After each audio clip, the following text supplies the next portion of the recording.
আম্মু, আমাকে ছেড়ে দাও আম্মু। আমি আর এমন করব না। প্লিজ আম্মু, আমাকে আর মেরো না। তোকে আমি আজকে মেরেই ফেলবো। তোর মতো ছেলে এই দুনিয়াতে না থাকাই ভালো। যে ছেলে মেয়েদের সম্মান করতে জানে না, তার মতো ছেলে আমার কোনো দরকার নাই। আম্মু, প্লিজ আর করব না। বৌমা, দরজা খুলো। ছেলেটাকে মেরে ফেলবে নাকি? ওই ভুল করেছে, মানছি। কম তো মারলে না, এইবার ছেড়ে দাও। আম্মু, ভাইকে ছেড়ে দাও। আর মারলে মরে যাবে ভাই। ও ছোট মানুষ, বুঝতে পারে নাই। আম্মু কোনো কথা না শুনে প্যান্টের বেল দিয়ে মারতে থাকলো। আরব জোরে জোরে চিৎকার করতে লাগলো। পাশে ওর চাচা চাচি, ওর চাচাতো বোন ইনায় দাঁড়িয়ে আছে। ইনায় কান্না করছে। আরব উঠে ইনায়ের পাটা জড়িয়ে ধরে বলল, আপু, আমাকে ক্ষমা করে দিতে বলো না। আম্মু আমাকে মেরে ফেলবে। আমি তোমাকে বিয়ে করব দরকার হইলে, তাও আমাকে ক্ষমা করে দাও। এদিকে আশিক, তোর আজকে কোনো ক্ষমা হবে না। বড় বোনের সাথে নোংরামি করার সাহস কোথায় পাইছস? হ্যাঁ, আম্মু, আরাফ ইনায়া আপুকে বিয়ে করলে তো হয়ে যায়। ওর মতো খারাপ ছেলের সাথে ইনায়াকে বিয়ে দিয়ে কি জীবন আরো নষ্ট করে দিব নাকি? রাহেলা, থামো। ইনায়া আম্মু, শোনো, আমার তোমার সাথে কিছু কথা আছে। আরাফের আবু ইনায়কে নিয়ে কিছুটা দূরে চলে গেল। ইনায়ের সাথে কিছুক্ষণ কথা বলার পর ইনায় এসে বলল, ছোট আম্মু, আমি আরাফকে বিয়ে করতে চাই। এসব কি বলিস? ওর মতো লুচ্চাকে বিয়ে করে কি সারা জীবন পস্তাবে নাকি? ছোট আম্মু, আপনি কি বলেন? ইনায়া ওই যে কাজ করছে, সেখানে ওকে তুমি বিয়ে করতে চাচ্ছ কোন হিসাবে? আমি ওকে বিয়ে করব, বাট আমার কিছু শর্ত আছে, যা চাচ্চুকে আমি বলছি। চাচু রাজি হয়েছে, এখন আপনি কি বলেন? কিসের শর্ত? সেটা সময় হলেই জানবো। আরাফ, ওঠ। ইনায়া আরাফের চুল ধরে তুলল। আরাফ বলে ওঠে, আমি বিয়ে করব না। তুই বিয়ে করবি, তোর ঘাড় করবে। চাচু কাজীকে ডাকেন, আমি রুমে যাচ্ছি। আর এইটাকে রেডি করেন। এনে চলে গেল। আরাফকে নিয়ে ওর চাচাতো ভাই চলে গেল। আরাফের শরীর ব্যথায় টনটন করছে। আরাফ অনেক কষ্টে ফ্রেশ হয়ে পাঞ্জাবিটা পরে নিল। ইনায়ের শাড়ি পরে নিচে আসলো। দুজনকে একসাথে বসালো। কাজী সাহেব এসেছে। দুজনের বিয়ে পড়ানো শুরু করলো। বিয়ে পড়ানো শেষ হলে ইনায়ে আরাফের কলার ধরে বলল, চল রুমে। আপু, আমার কলার ছাড়, ব্যথা লাগছে গলায়। ইনায়ের আগে থাপ্পড় দিয়ে বলল, বিয়ে হওয়ার পর আমাকে আপু বলস? আমি তোর বউ এখন, চল আমার সাথে। ইনায়ের কথাটা বলে আরাফকে টেনে নিয়ে যেতে লাগলো। আরাফ সিঁড়িতে বসে বলল, আমি যাব না। কেন যাবি না? চল। ইনায়া আপু, আরাফকে ছাড়ো। আম্মু অনেক মেরেছে। চুপ কর, জামাই বউয়ের ভেতরে কথা বলবি না। ছোট আম্মু, আপনার মেয়েকে বলে দেন। আটিয়ে যাও, নিজের রুমে যাও। আরাফকে টেনে ইনায়া নিয়ে গেল। রুমে নিয়ে গিয়ে ধাক্কা দিয়ে খাটের উপরে ফেলে দিল। ইনায়া দরজাটা লাগিয়ে দিয়ে বলল, কেমন লাগছে আমাকে? আরাফ ভয় ভয় বলল, ভালো। ইনায়া আরাফের পায়ের মাঝখানে পা রাখলে আরাফ ব্যথায় কুকড়ে উঠল। আরাফ বলে ওঠে, আপু, পা সরাও, ব্যথা লাগছে। ইনায়ের আপু ডাক শুনে ঠাস ঠাস করে দুইটা গালি দুইটা দিয়ে বলল, আমি বউ, নট আপু। সরি বউ, প্লিজ পা সরাও, আমার লাগছে। লাগছে সোনা? তোমার অনেক শখ আমার শরীর দেখার, তাই না? এতদিন তো লুকিয়ে লুকিয়ে আমার নগ্ন ছবি তুলতে। চলো, আজ তোমাকে আমি নিচে থেকে দেখাবো। ইনায়ের কথাগুলো বলে আরাফের সামনে শাড়িটা খুলে ফেল। আরাফ চোখ নিচের দিকে করলেই ইনায়ের আগে থুতনি ধরে বলল, আমার দিকে তাকা। লুকিয়ে ভিডিও করছিলি না? এখন আমি নিচের থেকে দেখাচ্ছি। তো নিচের দিকে তাকিয়ে আছিস কেন? তাকা আমার দিকে, না হইলে ওইখানে ঘুষি খাবি।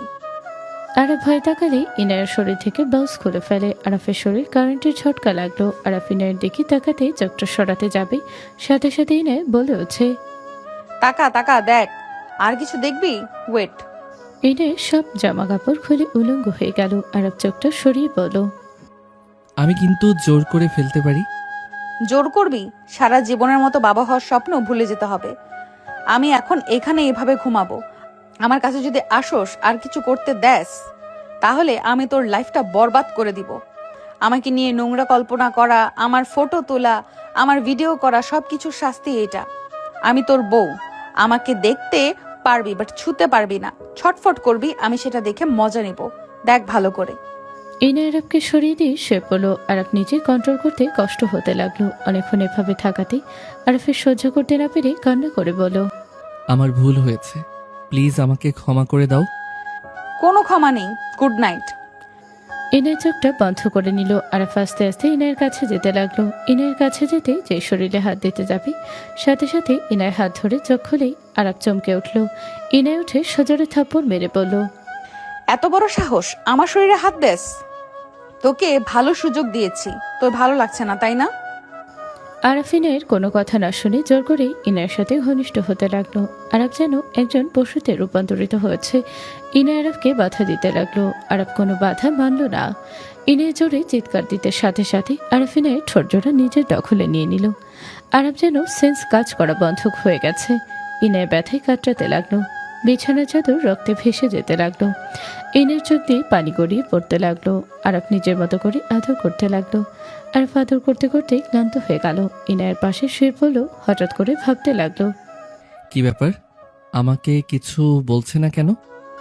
আরাফ কথাটা ভেবে যেই পাশে তাকাতে যাবে, দেখে ইনায়ের চোখ বন্ধ, রক্ত দিয়ে অবস্থা খারাপ। আরাফ ভয় পেয়ে গেল। আরাফ ইনায়কে ডাকতে নিলে ইনায়ের কোনো সারা শব্দ না পেয়ে আরাফ ভয়ে কান্না করে দিয়ে বলল, এই না, এই ইনায়া, এই ইনায়া, চোখ খুলো। ইনায়া, আমি আর এমন জোর করব না, প্লিজ প্লিজ চোখ খুলো, আমি আর তোমার সাথে জোর করব না। আরাফের কথায় কোনো ছাড়া শব্দ না পেল। আরাফ জোরে কান্না করে উঠল। আরাফ তাড়াতাড়ি করে ইনায়কে জামা কাপড় পরিয়ে দিয়ে নিজে পরে নিয়ে দরজা খুলে দৌড়ে গিয়ে বারান্দা থেকে চিৎকার দিয়ে বলল, আম্মু, ইনায়া চোখ খুলছে না। আরাফের কথা শুনে নিচের সবাই যেন চমকে উঠল। সবাই দৌড়ে আসলো। সবাই রুমে ঢুকতে ইনায়ের আব্বু আম্মু থমকে গেল। ইনায়কে ধরে কান্না করতে করতে বলতে লাগলো, ইনায়া, এই ইনায়া, চোখ খুল মা, এই ইনায়া। ভাবি সারেন। আরাফের আব্বু ইনায়কে কোলে নিয়ে দৌড়ে নিচে নামতে লাগলো। আরাফের আম্মু আরাফের দিকে তাকিয়ে মারতে গিয়েও হাত গুটিয়ে নিয়ে দৌড়ে চলে গেল। আরাফ ভয় পেয়ে গেল। আরাফ ভয়ে ওর নানা বাড়ি চলে গেল। 5 দিন পর আরাফের আম্মু বলল, তুই ওইখানে থেকে নিজেকে ভেবে নিস না সেভ করে ফেলছোস। কতদিন ওইখানে থাকবি? তোকে একদিন না একদিন তো আশা লাগবে। আম্মু, আমি সত্যি বুঝতে পারি নাই ওনার এমন হবে। আমি বুঝলে কখনোই এমন করতাম না। তুই কোনো জিনিস বুঝোস? তুই প্রতিটা অন্যায় করে এই কথা বলস। তুই একজনের জীবন নিতে নিয়েছিলি। তোকে যে পর্যন্ত ইনায়া ক্ষমা না করে, তোর লাইফের দুঃখ তত দিন আছে। আম্মা, তুমি ওকে বের করে দাও। যদি ওকে ওইখানে রাখো, তাহলে আমি ওইখানে গেলে ভাঙচুর হবে। তুমি ওকে এক্ষুনি বের করে দাও। রাহেলা, ওই ছোট মানুষ না বুঝে এরকম করেছে। ওই কি আগে বিয়ে করেছে যে বুঝবে? আম্মা, বাজে কথা বলো না। তুমি ভাবতে পারছো ইনায়া অল্পের জন্য বেঁচে গেছে? ওর কি অবস্থা হয়ে গেছিল? ওকে যদি আমার সামনে পেতাম, চামড়া তুলে ফেলতাম। আচ্ছা রাখ, আমি ওকে পাঠাবো। ওর কোনো ক্ষতি কেউ করতে পারবি না। আমি ওকে সব বুঝিয়ে পাঠাবো।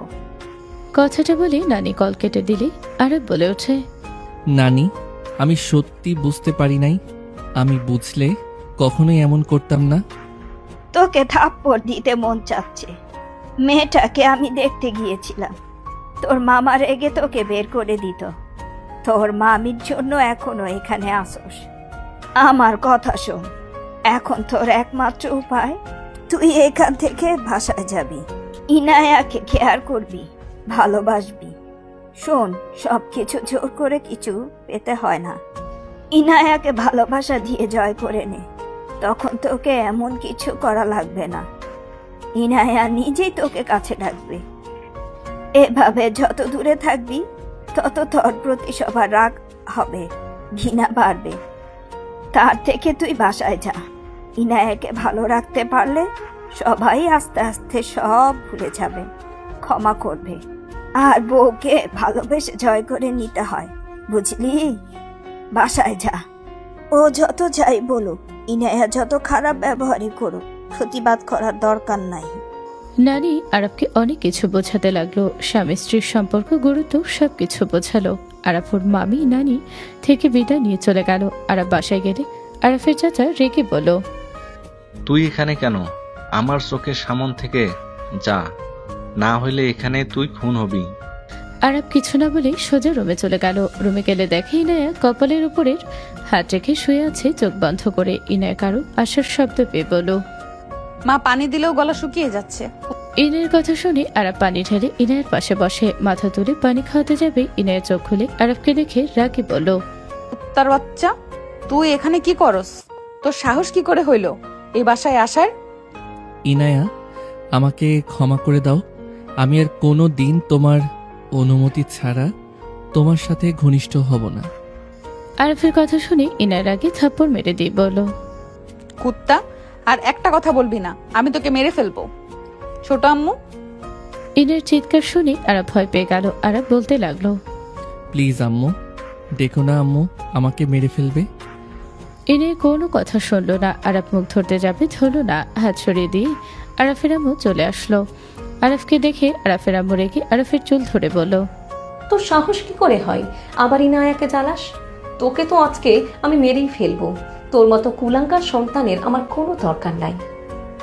আরফের আম্মু ওর আব্বুর থেকে প্যান্টের বেল্ট চাইতে আরফ ওর আম্মুকে ধাক্কা দিয়ে দৌড়ে চলে গেল। সবাই ওর পিছনে দৌড়ালে কেউ ধরতে পারল না। 7 বছর পর আরব সদর দরজার সামনে দাঁড়িয়ে আছে। কলিং বেল কয়েকবার চাপ দিতেই একজন দরজা খুলে দিল। সামনের দিকে তাকাতে দেখে আরবকে দেখে আতিয়া হুট করে জড়িয়ে ধরে কান্না করতে করতে বলল, ভাই তুই এত বছর কোথায় ছিলি? ভাইয়া ভিতরে আয়। আপু, আম্মু।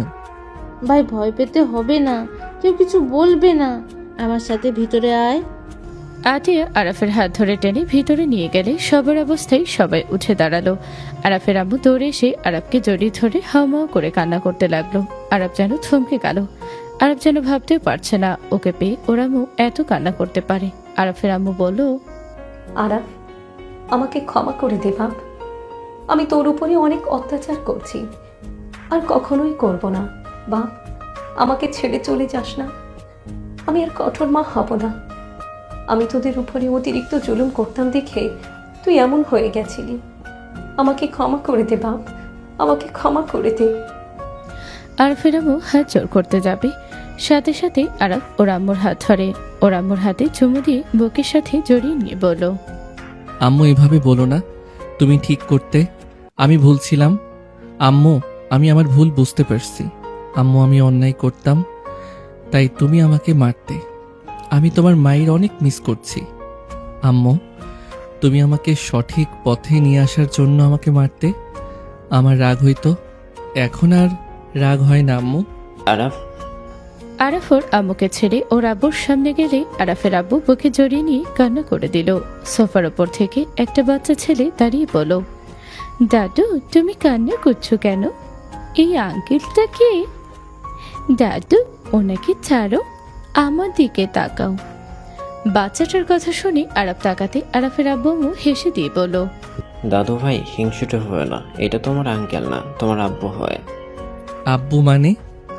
বাচ্চা ছেলেটা লাফ দিয়ে আরাফের কোলে উঠে গালে চুমু দিয়ে বলল, আব্বু তুমি আমাকে রেখে কোথায় চলে গিয়েছিলে? আব্বু আমি তোমাকে অনেক মিস করেছি।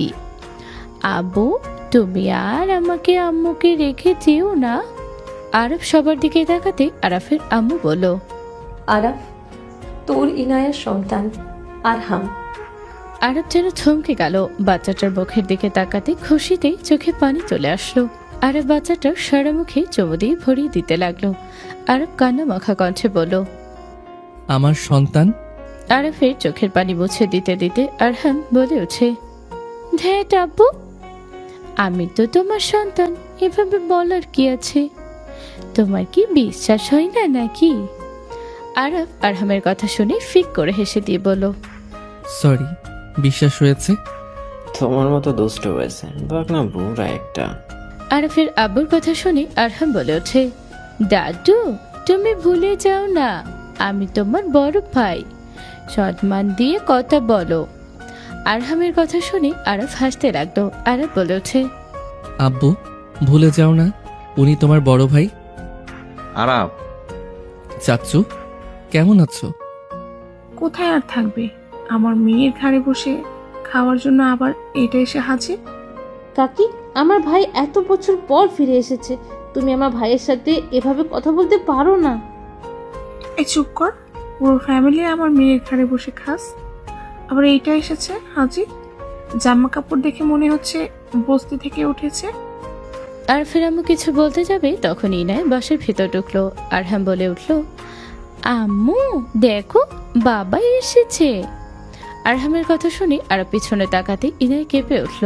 আরফ ইনাকে দেখে কিছু বলবে তখনই চাচি বলে ওঠে, ইয়ানা এসেছস, দেখ তো তোর ঘাড়ে বসে খাওয়ার জন্য আরেকজন চলে এসেছে। আম্মু বাজে কথা বলো না। আরহামের আম্মু, ওই আরহামের আব্বু আমার হাজবেন্ড। ওই আমার ঘরে বসে খাবে নাকি মাথায় উঠে খাবে সেটা আমাদের ব্যাপার, তুমি বেশি কথা বলো। তুই ওর হয়ে কথা বলস? কত জনের দায়িত্ব নিবি তুই? আমি তো জবের চেষ্টা করছি, আমার জব হয়ে গেলে তখন দুইজন মিলেই সংসার খরচ দিব, তখন ইনায়া আপুর কাঁধ থেকে কিছুটা ভার কমবে। তোর চাকরি কোনোদিন হবে না, তুই ইন্টারভিউ দিতে থাক। আম্মু আমি তোমাকে আগেও বলেছি ওদের সাথে খারাপ ব্যবহার করবে না, বেশি বুঝবে না বলে দিলাম। মেজাজ গরম আছে, আরো কিছু করো না। ইনায়া, কি হয়েছে? কিছু না ছোট আম্মু, যাই হোক তোমার ছেলে ফিরে এসেছে, আমার উপর থেকে পাথর নেমে গেল। যে তোর জন্য ওকে হারিয়েছি, আমি নিজেকে দোষ দিয়েছি। আমার কারণেই তো মেরেছিলে, আমার কারণেই তো তোমাকে ভয় পেয়ে চলে গেছিল। আর আম্মু তোমার ছেলেকে বলো যা লাগে আমি দিব, নিজের সন্তানকে যেন সামলায়। ইনায়া কথাগুলো বলে চলে গেল। আরাফুর আম্মুর দিকে তাকিয়ে বলল, আম্মু আব্বু চাচ্চু ব্যবসা ছিল, সেটার কি হয়েছে? ব্যবসা ভালোভাবে চলে না খালি ঋণ হতে হয়েছে? বিক্রি করে ঋণ শোধ করা হয়েছিল। এখন ইনায়া জব করে আমাদের সংসার চালাচ্ছে। আতিয়া চাকরি ইন্টারভিউ দিয়েছে এন গ্রুপে, এখন জবটা হয়ে গেলেই হয়। মেয়েটা একটু বেঁচে যায়। ও, চাকরিটা ইনশাল্লাহ হয়ে যাবে। আরব কথাগুলো বলে আরহামের দুষ্টুমি করতে করতে উপরে যেতে লাগলো। আরব কাউকে কল দিয়ে কয়েকটা শব্দ ব্যবহার করলে সাথে সাথে আতিয়ার ফোনে কল চলে আসলো। আরব রুমে চলে গেল, ব্যাগটা সোফার উপরে রাখলো। আরহাম বলে ওঠে, আব্বু দেখো আমি, তুমি আর আম্মু। আরফ আরহামের কথা শুনে সামনে তাকাতে দেখে খাতায় আঁকানো দেখে হাতে নিল। আরহামের দিকে তাকাতে আরহাম বলে, আমি তো এঁকেছিলাম। মাশাল্লাহ, অনেক সুন্দর হয়েছে। আরফ কপালে চুমু দিল। ইনায় আশ্রম থেকে বের হলে আরফের দিকে তাকাতে আরফের চোখ পড়তেই চোখটা সরিয়ে নিল। আরহাম বলে ওঠে, আম্মু টুট্টু খাবো। ইনায় বলে উঠল, কাছে আসো। আরহাম ইনায়ের কোলে উঠে একা বের করে খেতে লাগলো। আরফ ব্যাগ থেকে শার্ট প্যান্ট বের করে আশ্রমে চলে গেল। আরফ ফ্রেশ হয়ে বের হলে দেখে আরহামকে ঘুম পাড়িয়ে দিয়ে কপালে হাত দিয়ে চোখ বন্ধ করে নিল। আরফ আস্তে আস্তে ইনায়ের পাশে গিয়ে কপালে হাত দিতে ইনায়ের চোখ চমকে উঠল। চোখ খুলতে আরফ ভয় পেয়ে বলল, আমার কোনো খারাপ উদ্দেশ্য নাই, আমার কপাল টিপে দিতে দাঁড়িয়ে আছি, আমি আপনার বুকের দিকে তাকাই নাই। ইনায় কিছু না বলে চোখটা বন্ধ করে নিল। আরফ মুখে হাসি ফুটে উঠল। আরফ ইনায়ের কপাল টিপে দিতে লাগলো। ইনায়া আস্তে আস্তে ঘুমিয়ে গেল। আরফ ইনায়কে ভালোভাবে বালিশে শুয়ে দিল। আতিয়া এসে বলল, ভাই আমার চাকরি হয়ে গেছে, তোর কথা সত্য হয়েছে। আপু ঘুমিয়ে গেছে নাকি? হুম। আচ্ছা ঘুমাক, তুই নিচে আয়, খেয়ে নিবি। সমস্যা নেই, আমি খাবার রেখে যাবো, চল। উনি তো না খেয়ে ঘুমিয়ে গেল। সমস্যা নেই, আমি খাবার রেখে যাবো, চল। আতিয়ার সাথে আরব নিচে গেল। আরব কিছুক্ষণ সবার সাথে কথা বলে খাবারের টেবিলে বসতে ইনায় চলে আসলো। পাশে বসতে আরব বলে উঠল, আপনি না ঘুমিয়ে গেছিলেন? কাজ আছে, বস কল করেছিল। ও আচ্ছা। আরফের আম্মু খাবার দিল সবাইকে। আরব মাথাটা নিচের দিকে তাকিয়ে খেতে লাগলো। আতিয়া বলে ওঠে, আপু আমার জব হয়ে গেছে, তোমার সাথে এখন অফিসে যেতে পারবো। গুড নিউজ, অভিনন্দন। ধন্যবাদ আপু, তুই ভরসা না দিলে আমি তো ইন্টারভিউ দিতামও না। তোর ভাগ্য ওইখানে ছিল, আল্লাহর কাছে শুক্রিয়া কর। আল্লাহ কাছে লাখো লাখ কোটি শুক্রিয়া। আপনি কি ওই বসে জব করেন? হুম, কোন ডিপার্টমেন্ট? Information technology, IT. ও আচ্ছা। আরফ আর কিছু না বলে খাবার খেতে লাগলো। হঠাৎ করে চাচি বলে উঠল, তা এতদিন কোথায় ছিলি, কোন বস্তিতে ছিলি রে? আম্মু চুপ করবে? বস্তি ছিলাম, বুঝেছেন তো? কথা ধরন চেঞ্জ হয়ে গেছে, নর্ম ভদ্রভাবে কথা বলেও শিখছস। বস্তিতে এভাবে কথা শেখা যায়? আব্বু আম্মুকে চুপ করতে বলবে কিনা বলো। আর কেউ কিছু বলল না, সবাই চুপচাপ খেতে লাগলো। আরাফিনের দিকে মাঝে মাঝে তাকাতে লাগলো। আরাফ উঠতে যাবে, আরাফের আম্মু বলল, কি রে, উঠে যাচ্ছিস কেন? ওইটুকু ভাত খেয়ে উঠে কেন যাচ্ছিস? আরাফ কিছু বলবে তার আগেই ইনায়া বলে উঠল, ভাত একজন খেলে যে শেষ হয়ে যাবে এমন কিছু ভেবে যেন নিজের ক্ষুধা না রাখে পেটে আম্মু। আম্মু, আমি এর থেকে বেশি খেতে পারবো না, অলরেডি অনেক খেয়েছি। এইটুকু ভাত অনেক খাওয়া হয়ে গেল, বসেক বলছি। না আম্মু, অনেক তো খাইলাম, আর খাইলে উল্টা হবে। আরাফ কথাটা বলে রান্নাঘরে চলে গেল। চাচি বলে ওঠে, না খেতে পেরে মনে হয় খাদ্যনালী চিকন হয়ে গেছে, তাই খেতে পারছে না। চাচির কথা শুনে ইনায়া আরাফের দিকে তাকালো। আরাফের আম্মুর চোখের কোণায় পানি চলে আসলো। আরাফ আসলে চোখের পানি মুছে নিল। ইনায়া হাত ধুয়ে বলল, ছোট আম্মু, ডাক্তারের কাছে নিয়ে যাও ওকে, আমি গতকাল বেতন পাবো। কাকে ডাক্তার দেখাতে হবে? তোকে? কেন, আমার আবার কি হইল? তোর খাদ্যনালী চিকন হয়ে গেছে। খাবার কত খাইতি, আর এখন 1 চামচ ভাত খেয়ে বলস বেশি খাইছস। আরে কি উল্টাপাল্টা বকছো, আমি সম্পূর্ণ ঠিক আছি। ছোট আম্মু নিয়ে যাও। ইনায়া কথাগুলো বলে চলে গেল। আরাফ মাথার চুল নাড়াতে নাড়াতে বলল, আম্মু, আমি সম্পূর্ণ ঠিক আছি, আমার কিছু হয় নাই। আরাফ কথাগুলো বলে চলে গেল। আরাফ রুমে গেলে দেখে ইনায়া ল্যাপটপ নিয়ে বসে কাজ করছে। আরাফ আলমারি থেকে বালিশ বের করে সোফায় শুয়ে পড়তে যাবে। ইনায়া বলে উঠল, আর হামের ওই পাশে তো জায়গা আছে নাকি, চোখে কম দেখো। সমস্যা নাই, আপনারা ওইখানে থাকেন। আরহাম অতিরিক্ত চালাক, ওইখানে দেখলে নানা প্রশ্ন করবে, ওই পাশে শুয়ে পড়ো। ইনায়ের কথা শুনে আরাফ বালিশ দিয়ে আরহামের পাশে শুয়ে পড়লো। আরহামের দিকে তাকিয়ে ভাবতে লাগলো, আজ যদি না আসতাম তাহলে কখনোই জানতাম না আমি এত কিউট বাচ্চার বাপ হয়ে গেছি। আলহামদুলিল্লাহ, নিজেকে সুখী মনে হচ্ছে। আরাফকে মিটিমিটি হাসতে দেখে ইনায় ভ্রু কুচকে তাকালো। ইনায় ওর কোমরের কাছে শাড়ি ঠিক করতেই আরাফ বলে উঠল, আমি আপনার দিকে তাকাই নাই, সত্যি বলছি, আমি আরহামের দিকে তাকিয়েছিলাম। ঘুমাও না কেন? ঘুমাবো। আরাফ আরহামকে জড়িয়ে ধরে ঘুমিয়ে গেল। ইনায় কাজ করতে লাগলো। কাজ শেষ হলে ইনায় আরাফের দিকে তাকাতে ওর হাতের দিকে তাকালো। ইনায় ল্যাপটপ রেখে আরাফের হাত বুকের সাথে জড়িয়ে ধরে ঘুমিয়ে গেল। সকালে ঘুম ভাঙলে আরাফ ইনায়ের বুকে হাত দেখে লাফ দিয়ে উঠে পড়লো। আরাফ মনে মনে ভাবতে লাগলো, উফ, ঘুমের ঘোরে কি কাজটাই না করছি, যদি জেগে থাকতো মেরে হাড্ডি ভেঙে দিত। আরহামের ঘুম ভাঙলে আরহাম আরাফকে দেখে আরাফের বুকের উপরে উঠে বুকে মাথা দিয়ে শুয়ে পড়লো। আরাফ আরহামের কপালে চুমু দিয়ে জড়িয়ে ধরে পড়লো। গুড মর্নিং আব্বু জান। আরহাম হাসি দিয়ে বলে, গুড মর্নিং আব্বু। ইনায়ের ঘুম ভাঙলে দেখে বাপ ছেলে একে অপরের সাথে দুষ্টুমি করছে। ইনায় নিজের অজান্তে হাসি ফুটে উঠল মুখে। আরাফ আরহামের সাথে উঠে পড়লে ইনায়ও উঠে পড়লো। আরহাম ইনাকে দেখে বলো, আম্মু টুট্টু খাবো, তুমি দেখি আগেই খোলা রাখছো। কথাটা বলে আরহাম কোলে উঠে খেতে লাগলো। আরাফ চোখ সরিয়ে নিল। আরাফ ওয়াশরুমে চলে গেল, ফ্রেশ হয়ে আসলো। ইনায় আরহামকে বলল, হইল। আরহাম বলে উঠছে। আর কয়েক মিনিট আরহাম কথাগুলো বলে। ইনায় কাতুকুতু দিলে আরহাম হাসতে লাগলো আর খেতে লাগলো।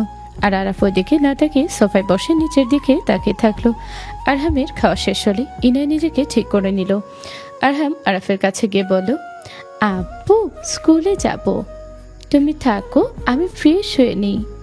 আম্মু আসো না। আমি করে দেই। আরাফ আরহামকে নিয়ে অসমে চলে গেল।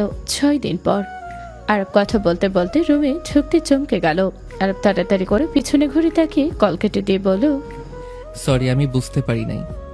ইনায় শাড়িটা ঠিক করে নিল। আরব বের হয়ে যেতে নিবে তখনই ইনায় বলে ওঠে, ঠিক করছি। ইনের কথা শুনে আরব পেছনে ঘুরে তাকিয়ে বলল, এখন থেকে নক করে ঢুকবো। আমি কি তোমাকে কিছু বলছি? আমার কুচিটা ঠিক করে দিতে পারবে? বারবার এলোমেলো হয়ে যাচ্ছে। জর্জেট শাড়ি পরেছেন, এই জন্য এমন হচ্ছে। ঠিক করে দিতে পারবে কিনা বলো। পারবো। ইনে কোমর থেকে কুচির ভাঁজ খুলে ফেলো। আরাফিনের কাছে গিয়ে চোখটা বন্ধ করতে গেলে ইনে বলে উঠল, চোখ বন্ধ করতে হবে না, আমি তোমার ওয়াইফ, অন্য কেউ না। ইনের কথা শুনে আরব চোখ খুলে বলে, আপনি রাগ করবেন না? রাগ কেন করব? তুমি কি পরপুরুষ নাকি যে রাগ করব? আচ্ছা দেখো তো আমাকে কেমন লাগছে। সুন্দর, বাট একটা কথা জিজ্ঞেস করি, রাগ করেন না। এমন ভাবে সেজে কোথাও যাবেন নাকি? ডেটে যাব। ইনায়ের কথা শুনে আরব মুখটা মলিন হয়ে গেল। আরব বালিশ ঠিক করতে করতে বলল, কিছু মনে করবেন না, আমি এখন আপনার হাজবেন্ড আছি। আমি থাকতে আপনি অন্য কারো সাথে ডেটে যাবেন, ওইটা পরকিয়া বলে। আরফের কথা শুনে ইনায়ের দরজাটা লাগিয়ে দিয়ে এসে সোজা আরফের খাটে ধাক্কা দিল। আরফ ইনায়ের দিকে তাকিয়ে বলল, সরি, বাট এইটাই সত্যি। পরকীয়া হইলে হবে। ইনায়ের কথাটা বলে আরফের উপরে উঠে শুয়ে হাত দুইটা খাটের সাথে চেপে ধরে কিস করলো। আরব অবাক হয়ে গেল। আরব যেন স্বপ্ন দেখছে। ইনায়ের ঠোঁটের দিকে যেতে লাগলো। আরব বলে উঠল, আমি মনে হয় স্বপ্ন দেখছি, আমাকে চিমটি দিবেন? জায়গা মতো কামড় দেই, তাতেই বুঝতে পারবে। ইনায়ের কথাটা বলে আরফের ঠোঁটে হালকা করে কামড় দিল। আরব চমকে উঠল। আরব বলে উঠল, আপনি সত্যি আমার কাছে এসেছেন? আপনি আমার উপরে রেগে নাই? আগে ঘৃণা হইতো, তোমার কথা ভাবতে গেলে আমার মাথা গরম হয়ে যেত, মন চাইতো খুন করতে। বাট আরহাম হওয়ার পর থেকে আমি তোমাকে মিস করতে শুরু করি। স্বপ্নে আমি তোমাকে দেখতাম, তুমি আমার কাছে এসেছো, তখন রাগ হইতো। আস্তে আস্তে বিরক্ত রাগ থেকে ভালোবাসা তৈরি হয়। সেদিন আমার ভুল ছিল, আমি নিজেই তো তোমাকে আকর্ষণ করেছিলাম। এক ছেলে মানুষ কখনোই চুপ থাকতে পারবে না। আমাকে ক্ষমা করে দিয়েন, আমি অতিরিক্ত করে ফেলছিলাম। আমার নিজের প্রতি ঘৃণা হইতো, আমি তখন বুঝতে পারি নাই। আস্তে আস্তে বুঝতে পারছি, জোর করে কখনো কিছু হয় না, ভালোবাসা দিয়ে জয় করে নিতে হয়। তাহলে এখন ভালোবাসা দিয়ে জয় করে নাও। ইনায়ের কথা শুনে আরব খুশি হয়ে ইনাকে নিচে ফেলে ঝাঁপিয়ে পড়ল। কিস করতে করতে বলে উঠল, এই ওয়েট, আমাদের ছেলে কোথায়? ও যদি চলে আসে? আসবে না, তার ফুপির সাথে ঘুমাবে, তার ফুপি গল্প শোনাবে, তাই আসবে না। ও আচ্ছা। আরব কথাটা বলে ইনায়ের উপরে ঝাঁপিয়ে পড়ল। ইনায় আরফের প্রতিটা স্পর্শে কেঁপে উঠতে লাগলো। ইনায় আরফের মাথার বুকের সাথে চেপে ধরে থাকলো। আরব ইনায়কে আদর করতে লাগলো। ইনায় কন্ট্রোল করতে না পেরে আরফের উপরে পাল্টা ঝাঁপিয়ে পড়লো। দুজন একে অপরকে আদর করতে করতে ব্যস্ত হয়ে গেল। ইনায়ের চোখ দিয়ে পানি বের হতে আরব বলে উঠল, উঠে পড়ব? না, আপনি কষ্ট পাচ্ছেন? আমি কিছু বলছি তোমায়। ইনায় আরফকে নিচে ফেলে দিয়ে আদর করতে লাগলো। আরফ ইনায়কে কিস করতে লাগলো। আদর করতে করতে ক্লান্ত হয়ে গেল। আরফ ইনায়কে বুকের সাথে জড়িয়ে নিয়ে চোখের পানি মুছে দিতে দিতে বলল, সরি। কেন? ব্যথা দেওয়ার জন্য। আরফের কথা শুনে ইনায়া মুখ তুলে ভ্রুকুচকে তাকিয়ে বলল, তুমি এত পরিবর্তন কিভাবে হইলে? তোমার কথাবার্তা মুগ্ধ করার মতো, এত নম্র ভদ্র মার্জিত ভাবে কথা কিভাবে বলো? আর কত শান্ত, আর আগে থেকে অনেক হট হয়ে গেছো। তোমাকে প্রথম দেখে আমি ক্রাশ খেয়ে গেছি। ইনায়ের কথাগুলো বলে লজ্জা পেলেই আরফের ঠোঁটে কিস করে বলল, মাশাল্লাহ, লজ্জা মাখা মুখটা যেন আরো মিষ্টি হয়ে গেছে। যাও, লজ্জা লাগে। আর এই তুমি আমাকে তুমি করে বলবে, আপনি বলো কেন? সরি। কথায় কথায় সরি বলো, মাইট দিব। ওকে, সরি আর বলবো না। তুমি তো সুন্দর বডি কিভাবে বানালে? কত মেয়েকে পটিয়েছো, সত্যি করে বলো। ইনায়া, রেগে যাচ্ছ কেন? আমি জানি আমার জামাই লুচ্চা আছে।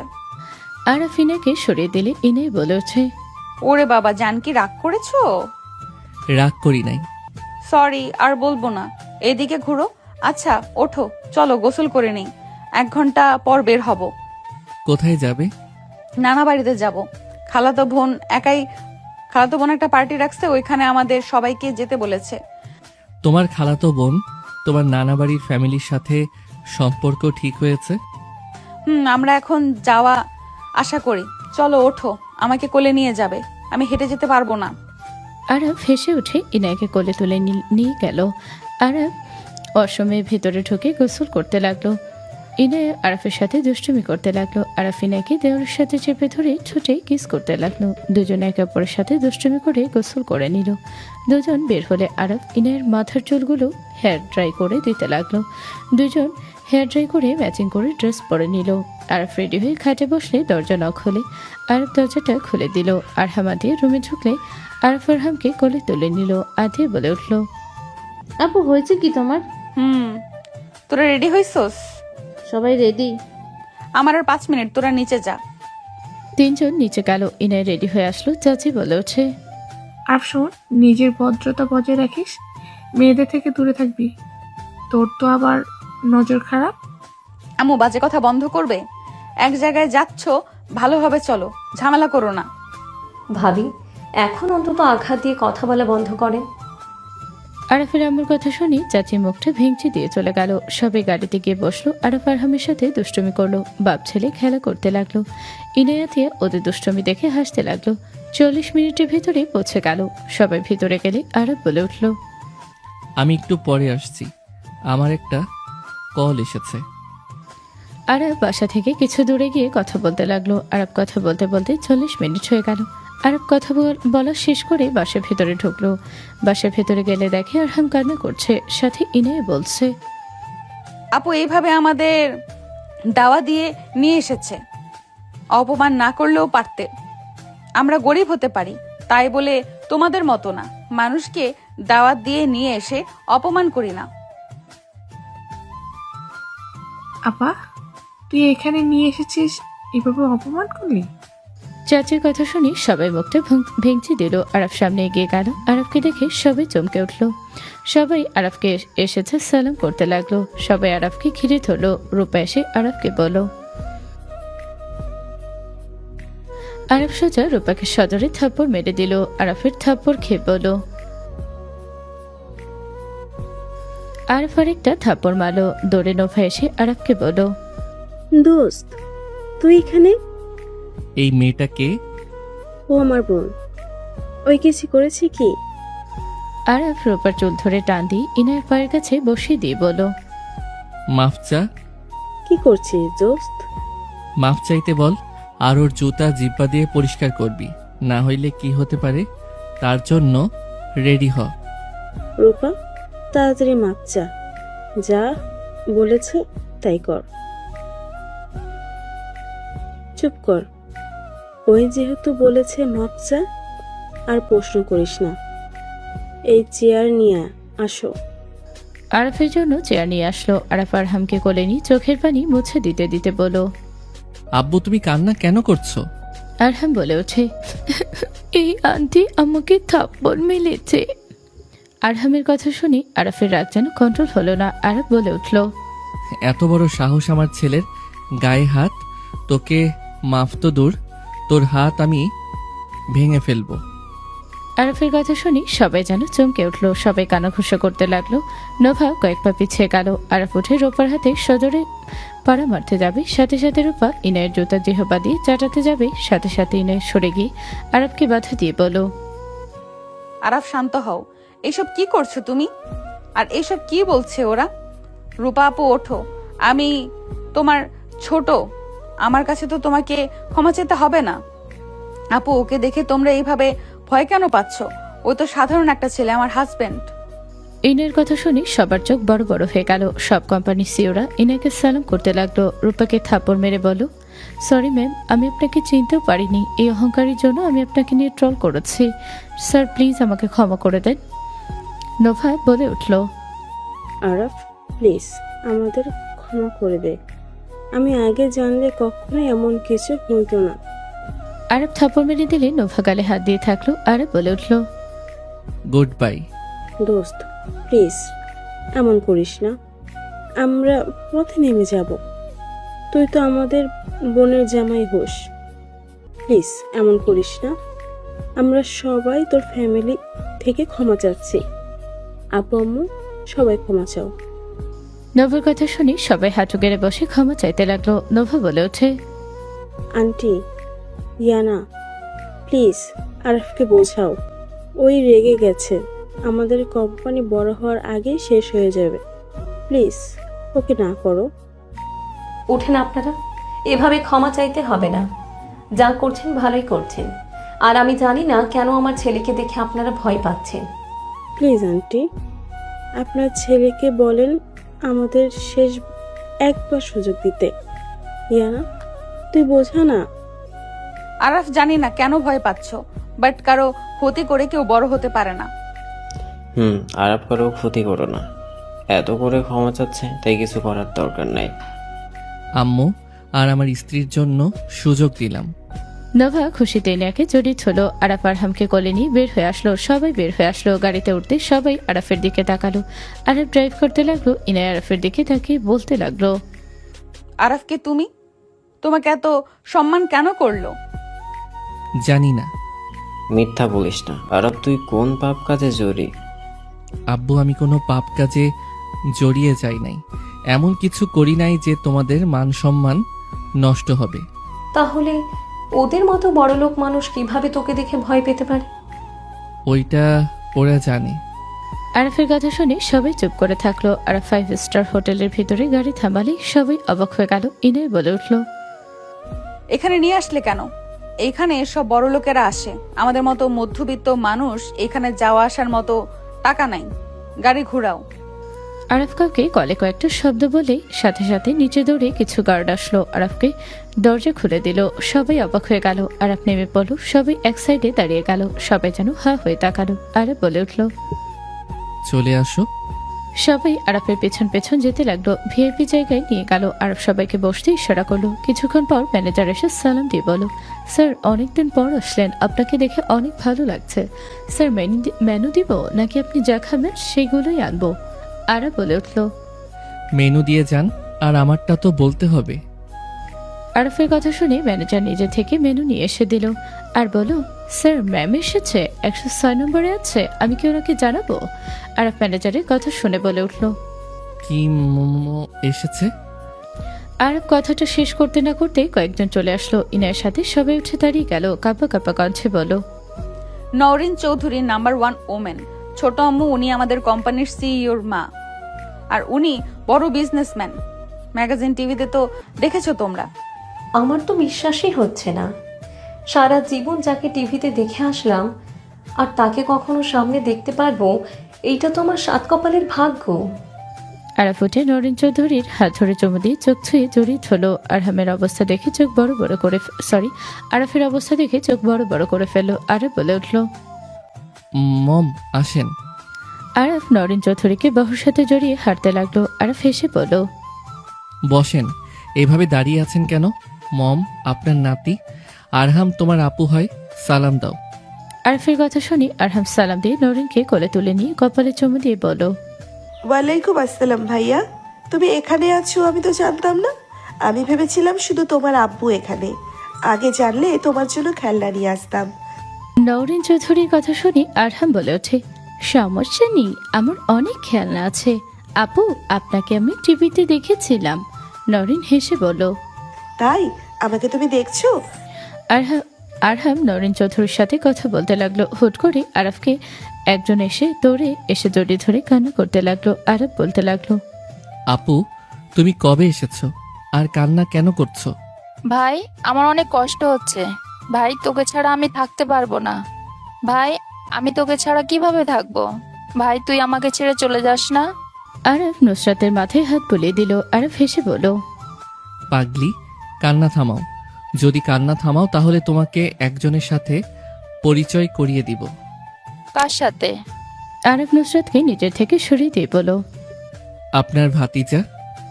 নুসরাত অবাক হয়ে গেল। আরহামকে কোলে নিয়ে চুমু দিয়ে আদর করতে লাগলো। আরহাম বলে উঠছে, আপনাকেও আমি টিভিতে দেখেছি, আপনারা টিভি থেকে বের হলেন কিভাবে? আরহামের কথা শুনে সবাই হেসে দিল। নুসরাত বলে উঠছে, মোমো, এটা কত কিউট, একদম ভাইয়ার মতো, তাই না? হ্যাঁ, আরাফ ওনাদের সাথে পরিচয় করিয়ে দিবে না? ও হ্যাঁ মম, আপনি আগে বসেন, তারপর পরিচয় করিয়ে দেই। আপনারা বসেন, এত অবাক হওয়ার কিছু নাই। ম্যানেজার আরো চেয়ার যুক্ত করে দিলে সবাই বসলো। নুসরাত আরহামকে কোলে নিয়ে বসে বলল, ভাইয়া, তোর আব্বু আম্মু আছে? মম, উনি আমার আম্মু রাহেলা বেগম, উনি আমার আব্বু রায়হান তালুকদার। রায়হানকে দেখে নওরিন বলে উঠল, রাইহান, আরাফ তোমার সন্তান। মম, আব্বুকে চেনো? চিনতাম, এখন চিনি না। যাই হোক, আর ওনারা? উনি আমার চাচি, চাচা আর আমার বোন, আর উনি আমার ওয়াইফ। নরেনকে সবাই সালাম দিলে সালামের উত্তর নিল। আরাফ হাসি মুখে বলল, মম, আপনাকে তো আমি সবার সাথে পরিচয় করিয়ে দিলাম, আরো দেরি করে করাতে চাইছিলাম, বাট গতকাল আপনার কোলে মাথা দিয়ে যখন ঘুমিয়ে গেছিলাম, স্বপ্নে আমি আমার আসল জায়গা দেখে ফেলি। আমাকে ড্যাড নিয়ে যেতে এসেছিল। আরাফের কথা শুনে নরিন নুসরাতের চোখে পানি চলে আসলো। নরিন বলে ওঠে, আরাফ চুপ করো, আমি কোনো কথা শুনতে চাই না। ম্যাম, আপনাকে অসংখ্য ধন্যবাদ। আরাফের মতো ছেলেকে এই দুনিয়াতে নিয়ে এসেছিলেন। আপনারা ওকে না নিয়ে আসলে কখনোই আমি হয়তো আরাফকে পেতাম না। আরাফ, আমি কিছু বুঝতে পারছি না, ওনাকে তুই মম কেন বলছিস? আর ওনার মতো মানুষকে তুই কিভাবে চেনোস? আম্মু, আমি বাসা থেকে যেদিন পালিয়ে যাই সেদিন ড্যাডের অ্যাক্সিডেন্ট হয়েছিল। কেউ ওর কাছে না গেলে আমি ওনাকে বাঁচাই। ওনাকে হসপিটাল নেওয়া থেকে শুরু করে রক্ত দেওয়া সব আমি করি। সেদিন থেকে ওনাদের সাথে আমার পরিচয় হয়। তারপর থেকে আমি ওনাদের সন্তান হিসেবে এতদিন ছিলাম। এত ভালো লাইফ রেখে তুই হঠাৎ আমাদের কথা কেন মনে পড়লো? আমাদের সাথে এভাবে সবার কথা দিনের পর দিন শুনে কেন থাকলি? আরফের আম্মুর কথা শুনে আরাফ মিষ্টি করে হেসে আরহামকে কোলে নিল। আরহামের কপালে চুমু দিল। আরহাম আরাফের ঠোঁটে কিস করলে আরাফ হাসি দিয়ে বলে উঠল, আমি তোমাদের সাথে ভালো সময় কাটাতে চেয়েছিলাম। আমি বাসায় গেছিলাম, আব্বু তোমার আপুর জন্য গেছিলাম। আমি ভাবতেও পারি নাই বাসায় গিয়ে আরহামকে পাবো। আমি লাকি যে আমি আরহামকে পেয়েছি। আমার মনে কোনো আফসোস থাকলো না। তোর তো মম আছে, ড্যাড আছে, আমাদের দরকার নাই। আমরা তো তোকে আঘাত করে গেছি। তোকে এত ভালো একটা লাইফ দিয়েছে, তার কাছে থাক। আমাদের কাছে থাকার কোনো মানেই হয় না। ভাবি, আরাফের সাথে কঠোর হয়ে কথা না বলে খুশি হব। আমি জানি আমার এই কথা বলা ঠিক না। আপনি ওর জন্মদাত্রী মা, কিন্তু ওর সাথে চিল্লাপাল্লা করে কেউ কথা বলেন না। ওর মনে আঘাত লাগার মতো কোনো কথা কেউ বলেন না। মম, আমি কোনো আঘাত পাচ্ছি না। মম, তোমরা তো আমার আব্বু আম্মু, বোন, আমার ওয়াইফ, আমার সন্তানকে দেখলে আমি আমার সন্তানের কথা চিন্তা করছি না, কারণ আমার তোমাদের উপরে বিশ্বাস আছে। আমার সন্তানকে তোমরা কখনোই ঠকাবে না। আরাফ, বাজে কথা বলবে না। সরি, আপনারা খাবার অর্ডার দেন। কি খাবেন অর্ডার দেন, আজ আমি ট্রিট দিব। আরাফ, তোর কণ্ঠটা কেমন পরিবর্তন হয়ে যাচ্ছে? তোর চোখ লাল কেন হয়ে যাচ্ছে? কিছু না, আপনারা অর্ডার দেন। ম্যানেজার, মম আপুর জন্য নিয়ে আসেন। দাদু ভাই, তুমি কি খাবে বলো? বলো আব্বু কি খাবে? ওয়েট, আমি তোমাকে চয়েস করে দিই। নুসরাত আরহামকে কোলে নিয়ে অর্ডার দিতে লাগলো। নরিন ইনার দিকে তাকিয়ে থাকলো। ইনায় আরাফের দিকে তাকালো, আরাফর আম্মুর দিকে তাকালো। সবাই অর্ডার দিতে লাগলো। খাবার চলে আসলো, সবাই খাবার খেতে লাগলো। আরাফ নিজে খেতে লাগলো। ফোন বেজে উঠলে আরাফ রিসিভ করে বলল, আসসালামু আলাইকুম। ওয়ালাইকুম আসসালাম। তুমি রেস্তোরাঁয় এসেছো? আপনি কোথায়? ওইখানে আসছি। হাই। হ্যালো। সাথী আসলে নরিনকে সালাম দিল। নরিন বসার অনুমতি দিলে সাথী বসলো। আরাফের হাত চেক করে বলল, এখন মোটামুটি ভালো আছো দেখছি। এমন ভাবে চলো, সবসময় হাসি খুশি থাকা উচিত তোমার। ধন্যবাদ ডাক্তার। এখানে পুতুল অসুস্থ হয়ে গেছে, ও তোমার ব্যাপারটা মেনে নিতে পারছে না। বাট মেয়েটাকে তুমি একবার সান্ত্বনা দিতে পারো। আমি বিবাহিত। আমি জানি, তুমি সেদিন তো পার্টিতে সবার মাঝে বলে দিয়েছো। বাট পুতুল তোমাকে সত্যি অনেক ভালোবাসে। ও তোমার রিপোর্ট দেখে মেনে নিতে পারছে না, বারবার অজ্ঞান হয়ে যাচ্ছিল। আমি এতক্ষণ ওইখানেই ছিলাম। ম্যামের সাথে দেখা করতে এসেছে শুনি, তুমিও আছো এখানে। কিসের রিপোর্ট? সাথী সবার দিকে তাকাতে আরাফের দিকে তাকালো। আরহাম আরাফের কোলে কি বলো, ফুপি আর খাবো না, আমার ঘুম পাচ্ছে, আমি ঘুমাবো। আরহাম আরাফের গলা জড়িয়ে ধরে বুকে মাথা দিয়ে ঘুমিয়ে গেল। আরাফ আরহামকে জড়িয়ে ধরতে চোখের পানি গড়িয়ে পড়লো। ইনায় বলে উঠল, আরাফ, তুমি কাঁদছো কেন? তোমার সন্তান। এটা আমার সন্তান। সাথী আরাফের কাঁধে হাত রেখে বলো, কষ্ট হচ্ছে তোমার আমি জানি, কিন্তু আরাফ তুমি চাইলে অপারেশনটা করে ফেলতে পারো। কিসের অপারেশন? কিছু না আম্মু, তোমরা খাও। ডাক্তার পুতুল কোথায় আছে এখন? ফার্ম হাউসে আছে। ও আচ্ছা। ওনারা আমার আম্মু আব্বু বোন চাচা চাচি আর আমার ওয়াইফ। আসসালামু আলাইকুম। আমি আরাফ আর ওর বেস্ট ফ্রেন্ড পুতুলের পার্সোনাল ডাক্তার। ওয়ালাইকুম সালাম। ডাক্তার, আরাফের কি হয়েছে? কিসের অপারেশনের কথা বলেন আপনি? আরাফ কিছু বলো নাই? না আম্মু, এখন এসব বাদ দিয়ে খাও। না, আমি শুনতে চাই কি হয়েছে। আরাফ উত্তর দাও। কিছু হয় নাই, তোমরা খাও তো। ডাক্তার অর্ডার দেন। খাবো না কিছু, আমি এখন আসছি। আর তুমি চাইলে তাড়াতাড়ি আমার সাথে দেখা করো। আর ছোট সাহেব, মাশাল্লাহ, পুতুল জানতে পারলে ওকে দেখতে আসতো। হুম। সাথী আরহামের গালে হাত বলিয়ে চলে গেল। সবাই টুকটাক করে খাবার খেয়ে নিল। আরব বলে উঠল, মম, আমি ওদের নিয়ে বাসায় যাচ্ছি। খালামণি বাসায় কি যাবেন? ওনাদের নিয়ে বাসায় চলো। পুতুল আছে, এখন যাব না। চলো, ওর পরিচয় হওয়া ভালো। মমো, আপনারা আমার সাথে চলেন, আপনার ছেলের বাসায় যাবেন, আসেন। নুসরাতের কথা শুনে আরাফ ইশারা করলে সবাই রাজি হলো। সবার সাথে বের হয়ে গেল। গাড়ি এসে থামলেই গার্ডরা দরজা খুলে দিলে সবাই উঠে পড়লো। আরাফ আরহামকে কোলে নিয়ে যেতে লাগলো। আরাফের দুই পাশে ওর আম্মু ওর মম বসলো। দুজন আরাফের দিকে তাকালো। নুসরাত আতিয়া ইনায়ার সাথে কথা বলতে লাগলো। 5 মিনিটের ভিতরে বাসায় চলে আসলো। আরাফ সবাই নেমে ভিতরে গেল।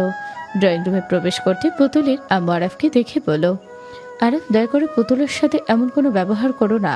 ওই আমার কথা শুনছে না। ও তোমার রুমে আছে, থাকতে দাও। খালামণি আমার ওয়াইফ। আসসালামু আলাইকুম।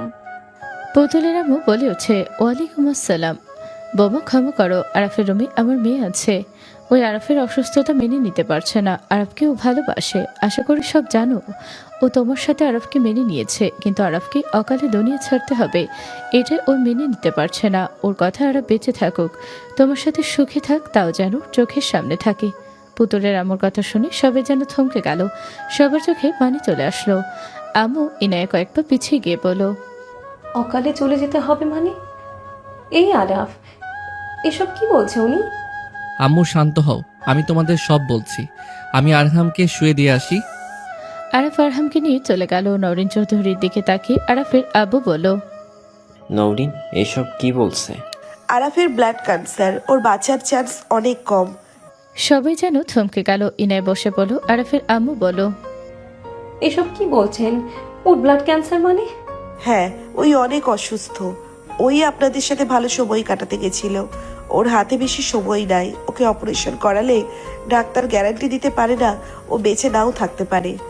নওরিনের কথা শুনে সবার চোখে পানি গড়িয়ে পড়তে লাগলো। ইনায় দৌড়ে আরফের রুমের দিকে গেল। আরফ রুমে গেলে পুতুল দৌড়ে এসে জড়িয়ে ধরতে যাবে। আরফ সাথে সাথে বলল, পুতুল আমার ছেলে। পুতুল অবাক হয়ে আরফ আরহামের দিকে তাকালো। পুতুল আরহামের কোলে নিয়ে বলল, মাশাআল্লাহ, বাবুর মা আছে না নাই? সবাই এসেছে। ও আচ্ছা, বাবু তো ঘুমিয়ে গেছে। শুয়ে দিব। পুতুল আরহামকে নিয়ে খাটে শুয়ে দিল। আরাফ আরহামের শরীরে কাঁথা দিয়ে দিলে পুতুলের হাতের সাথে হাত লেগে গেল। দুজন একে অপরের দিকে তাকালো। হুট করে ইনায় পেছন থেকে জড়িয়ে ধরে হাওয়া করে কান্না করতে লাগলো। আরব তড়ি ঘুরে ইনের মুখ চেপে ধরে বলল, বাবু উঠে যাবে, কি করছো? ইনে আরবকে শক্ত করে জড়িয়ে ধরল। পুতুল বুকের ভেতরে ঝড় উঠে গেল। পুতুলের চোখের কোণে পানির চমক বাঁধতে লাগলো। ইনে আরফের বুকে মুখ লুকিয়ে কান্না করতে লাগলো। আরব বলতে লাগলো, কি হয়েছে, এইভাবে কেন কান্না করছো? চলো অন্য রুমে যাই। আরফ ইনায়কে কোলে তুলে নিয়ে পাশের রুমে গিয়ে খাটের উপরে বসিয়ে দিয়ে ইনায়ের পায়ের কাছে বসে কোলে থুতনি রেখে বলল, কি হয়েছে, এভাবে কান্না কেন করছো? আরাফ, আমি তোমাকে হারাতে চাই না। আরাফ, যত টাকা লাগে তুমি তাড়াতাড়ি অপারেশন করে নাও। আচ্ছা বুঝলাম, এই জন্য কান্না করছো। শোনো, আল্লাহ কার মৃত্যু কিভাবে রাখছে কেউ জানে না। তুমি কান্না করো না, আল্লাহর উপরে ভরসা রাখো। আল্লাহ চাইলে আমাকে সুস্থ করে দিতে পারবেন, আর চাইলে আমাকে মৃত্যু দানও করতে পারবেন। তাই আল্লাহর উপরে ভরসা রাখছি আমি, তুমিও রাখো। ইনে আরফের পাশে বসতে ইনে আরফের শার্ট খামচি দিয়ে ধরে শক্ত করে বুকে জড়িয়ে নিয়ে কান্না করতে লাগলো। আরফ সান্ত্বনা দিতে লাগলো। হঠাৎ করে আরফের ফোন বেজে উঠলো। আরফ ইনায়কে বলল, জান কান্না করো, একটু ডাক্তারের সাথে কথা বলি। আরফ কলটা রিসিভ করতে ওপাশ থেকে ডাক্তার বলল, ওয়ালাইকুম আসসালামু আলাইকুম, আপনি কি আরফ বলছেন? ওয়ালাইকুম আসসালাম, জি ম্যাম, আমি আরাফ বলছি। ম্যাম, আপনার কাছে গতকাল যেতে চাচ্ছি। আরফের কথা শুনে ডাক্তার হাসি দিয়ে বলে, আরফ সাহেব, আপনাকে আর আসতে হবে না। আমরা আন্তরিকভাবে দুঃখিত। আমার অ্যাসিস্ট্যান্ট ভুল করে আপনার কাগজ অন্যজনেরটা দিয়ে দিয়েছে। আপনি সম্পূর্ণ সুস্থ আছেন। হোয়াট? কার রিপোর্টের সাথে এমন করছেন? সে তো জানে সেই সুস্থ। তার অবস্থা কতটা খারাপ হতে পারে? আরফের কথা শুনে ডাক্তার বলল, পুতুল আপনার খালাতো বোন। আরফ যেন থমকে গেল। আরফ কাঁপা কাঁপা কণ্ঠে বলল, কি? পুতুলের রিপোর্ট? আরফ ডাক্তারের সাথে কথা বলা শেষ করে ফোনটা রাখলে ইনে বলে ওঠে, ডাক্তার কি বলল? থ মেরে আছো কেন? কথা বলো। ইনায়া ধাক্কা দিলে আরব চমকে উঠে বলো, আমি আসছি। আরব দৌড়ে নিচে চলে গেল। আরব নিচে গিয়ে পুতুলের আম্মুকে বলো। খালামণি, আরফের কথা শুনে পুতুলের আম্মু পিছনের দিকে তাকাতে আরব বুঝে গেল। আরব বলে ওঠে, ডাক্তার কল করছিল? হ্যাঁ, তুই সুস্থই আছস। আরব পুতুলের আম্মুর পাশে বসে বুকে জড়িয়ে নিয়ে বলো, খালামণি, আমি তোমাকে কিভাবে সান্ত্বনা দিব জানি না, কিন্তু খালামণি, আমরা পুতুলকে দেখে রাখতে পারবো। খালামণি, কান্না করো না, ও সুস্থ হয়ে যাবে, দেখো। ইনায়া নিচে নেমে ওদের কথা শুনে বলো, এভাবে কান্না কেন করছো? আর আরাফকে এভাবে দৌড়ে কেন আসলে? বোন, কান্না করিস না, সব ঠিক হয়ে যাবে। আপা, আমার একমাত্র মেয়ে, ওর যদি কিছু হয় তাহলে আমি কাকে নিয়ে বাঁচবো? আমার যে আর কেউ থাকবে না। পুতুলের আম্মুর কান্নার শব্দ বাড়লে হুট করে সিঁড়ির ওপর থেকে পুতুল বলে উঠল, আম্মু কি হয়েছে? খালামণি আরাফের কি কিছু হয়েছে? পুতুল কথাটা বলার সাথে সাথে পড়ে গেল। সবাই জোরে চিৎকার দিল। আরব দৌড়ে গিয়ে পুতুলকে ধরে ফেল। পুতুলের কপালে রক্ত পড়ছে।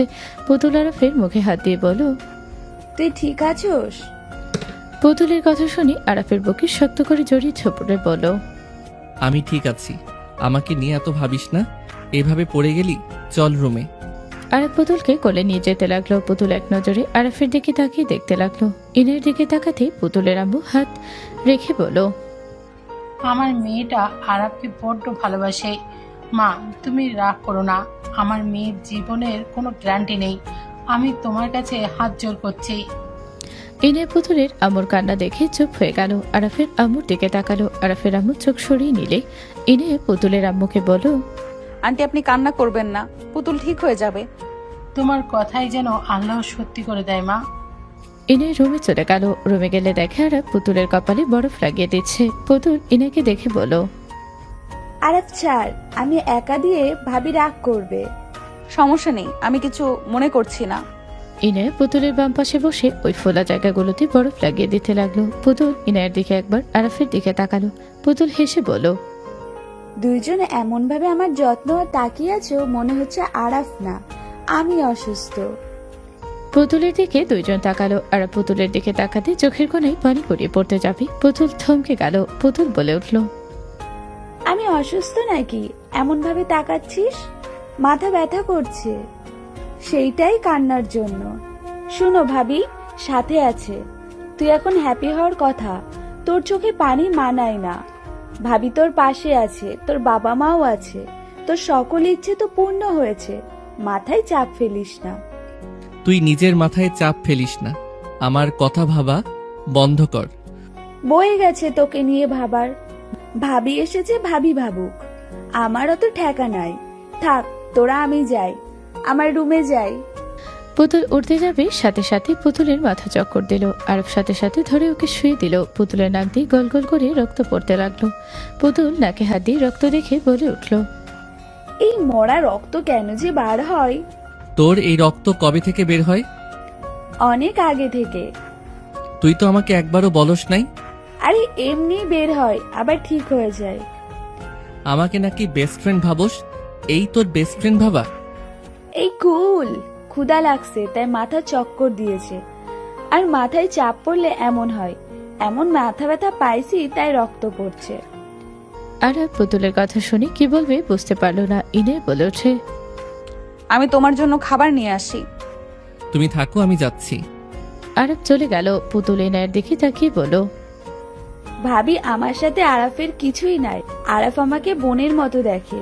আপনাকে অনেকেই উল্টোপাল্টা কথা বলবে, আপনাদের মাঝে ঝামেলা সৃষ্টি করতে চাইবে। আপনি কারো কথা বিশ্বাস করবেন না। আরাফকে আমি ভাইয়ের মতো ভাবি। বোন যেটা গলা দিয়ে বের হবে না সেটা বলার চেষ্টা করো না। আমি জানি তুমি আরাফকে কতটা ভালোবাসো। পুতুল কথাগুলো বলতে গিয়েও গলা আটকে গেল। ইনে মুখে স্নিগ্ধ হাসি দিয়ে বলল, পুতুল বোঝাতে চাইছে পুতুলের মাথা ব্যথা শুরু হলে ইনে জড়িয়ে ধরে বলল, বোন থামো, আমি আরাফের সাথে কোনো ঝামেলা করব না। প্লিজ শান্ত হও, তুমি এখানে শুয়ে থাকো। ইনে পুতুলকে শুয়ে দিল। পুতুল কান্না করতে লাগলো। পুতুল বলে ওঠে, ভাবি আমি জানতাম না আপনি ওর লাইফে আছেন। আমি জানলে কোনোদিনও ওকে আমি ভালোবাসতাম না। ভাবি আল্লাহর কাছে চাই ওই ভালো হয়ে থাক। কথাগুলো বলে কান্না করতে লাগলো। আরব দরজার সামনে দাঁড়িয়ে ওর কথা শুনে চোখে পানি গড়িয়ে পড়লো। আরফের দিকে ইনায়া তাকিয়ে ওর চোখে পানি চলে দেখলো। ইনায়ের বুক কেঁপে উঠলো। ইনায় মনে মনে ভাবতে লাগলো, একটু হলেও তুমি ওকে ভালোবাসো আরাফ। আমি জানি তুমি আমাকে পছন্দ করতে না, আমার শরীরের দিকে তোমার লোভ ছিল, ভালোবাসা ছিল না। আরব পুতুলের কাছে গিয়ে বলো, উফ, কান্না বন্ধ করবি? খালি কান্না করস, মেজাজ খারাপ হয়ে যাচ্ছে। উঠে খাওয়া দেই, খাই। আরফের কথা শুনে পুতুল চুপ হয়ে গেল। ইনায়া আরফের দিকে তাকিয়ে বলো, ওকে ধমক কেন দিয়ে কথা বলছো? খেয়ে নে।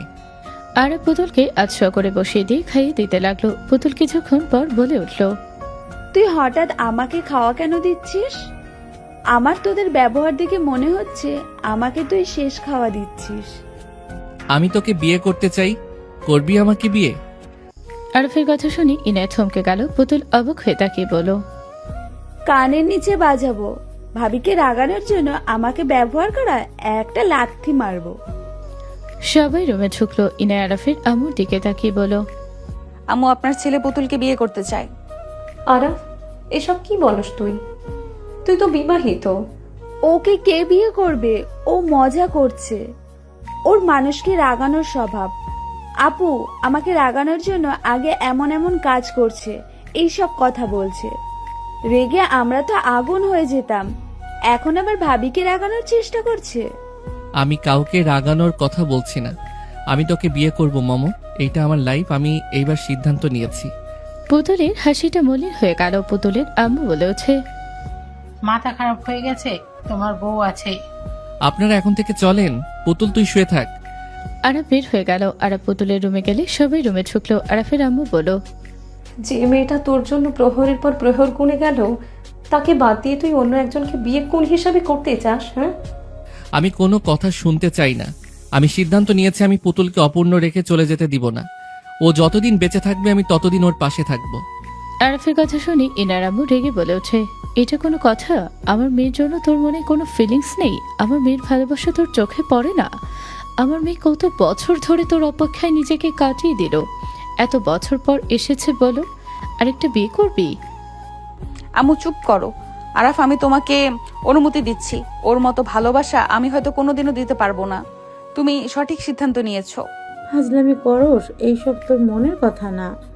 আম্মু চুপ করো। আমি ওর স্ত্রী হয়ে যদি অনুমতি দেই, তোমাদের সমস্যা হওয়ার কথা না। নওরিন চৌধুরী ইনার হাত ধরে বুকে টেনে নিল। সবাইকে বের করে বের হয়ে যাওয়ার ইশারা করতে চলে গেল। নওরিন ইনাকে বলো, মা, তোমার ভেতরে কি চলছে সেইটা আমি খুব ভালো করেই বুঝি। তোমার মতো এত নিঃস্বার্থ, এত ভালো মানুষ আমি কোনোদিনই হতে পারতাম না। নিজের সবচেয়ে আপন মানুষটার জায়গা অন্য কাউকে দিয়ে দেওয়ার মতো শক্তি সব মানুষের থাকে না। আর একটা বাঙালি নারীর হৃদয়ে তো সেই জায়গাটা আজীবন এক মানুষের জন্যই থাকে। ভালোবাসা তার কাছে শুধু অনুভূতি না, সেটা সম্মান, বিশ্বাস আর সারা জীবনের বন্ধন।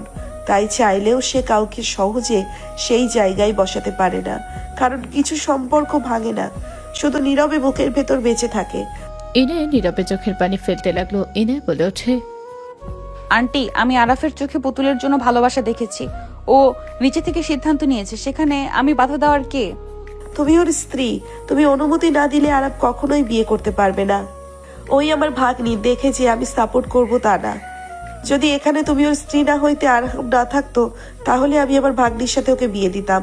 এইটাই সত্যি কথা। কিন্তু এখন তোমার সাথে আরহামের জীবন জড়িয়ে গেছে, এখানে তোমার সম্পূর্ণ অধিকার আছে সিদ্ধান্ত দেওয়ার। না, ওই যেটা সিদ্ধান্ত নিয়েছে ওটাই থাক। নওরিন চৌধুরী ইনার সাথে কথা বলতে লাগলো। আরব পুতুলের পাশে বসে থেকে মাথায় হাত বুলিয়ে দিতে লাগলো। পুতুল বলে উঠল, আরাফ, তুই এমন কেন করছস? তুই চলে যা, ভাবির কাছে যা। সমস্যা নাই, ঘুমা। আচ্ছা ওয়েট, বাবু উঠে পড়ছে।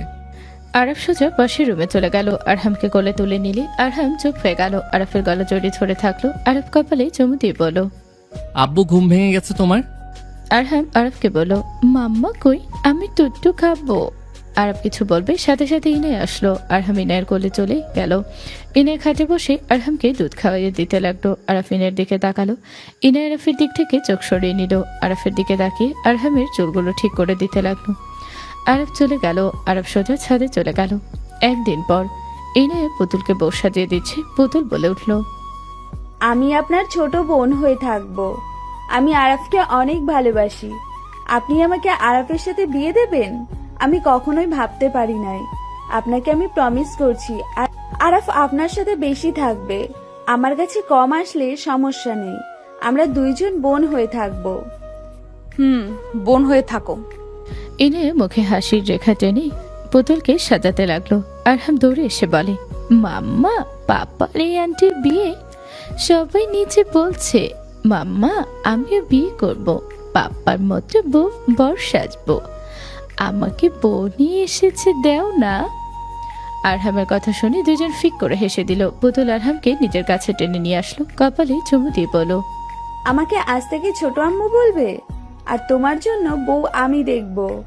ওয়েট করে নিচে, আমার অনেকগুলো ভাগ্নি ভাতিজি আছে। তাদের ভিতর থেকে যাকে হবে পছন্দ তার সাথে বিয়ে দেব। পুতুল চলো।